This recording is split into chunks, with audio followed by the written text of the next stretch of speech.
De stemming zit er goed in bij de Belgische supporters na de 4-4 winst op 19 juni. Nog geen 18 uur later staan de spelers alweer op het ijs. Het is redelijk pittig, maar omdat wij goed eten en goed drinken is het te dwan. En het had ik wel wat. Snel de wedstrijd achter elkaar speel je en net te lang tussen. Dus het speelt ze de echte besten op een gegeven moment winnen. De Flyers beginnen goed aan de wedstrijd. Ze komen op vastsprong door een slapshot van Pippo Limnel. In de tweede periode verdubbelt Tony Demmelinne de score na een mooie assist van Marco Postma. Maar een man meer docht Herentals wat waarom.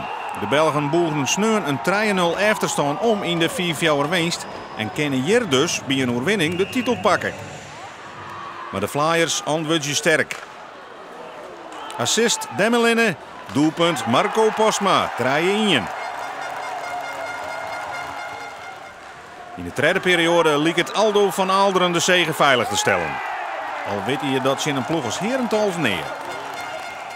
Ja, dat ik scoorde is natuurlijk mooi, maar dan weet je nog dat je nog 10 minuten hebt. En die 10 minuten kunnen er nog heel veel dingen gebeuren.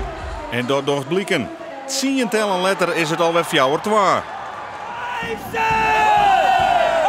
En weer 3 minuten later wordt het nog spannender. In een griebus van spelers scoort Herentals de 4-3. Maar het is uitblinker Marco Postma die de genadeklap uitdeelt. Zijn penalty shot betreft 5-3. De Flyers kennen haar opmeidje voor de climax van het seizoen. Die zit in jong in en tjen Herentals. Die kennen we alles opmeidje, al het energie eruit gooien, alles doen wat we willen. Dus shit hoor. Je hebt beide nog net won op vreemde bodem, Simmerkoor, hè?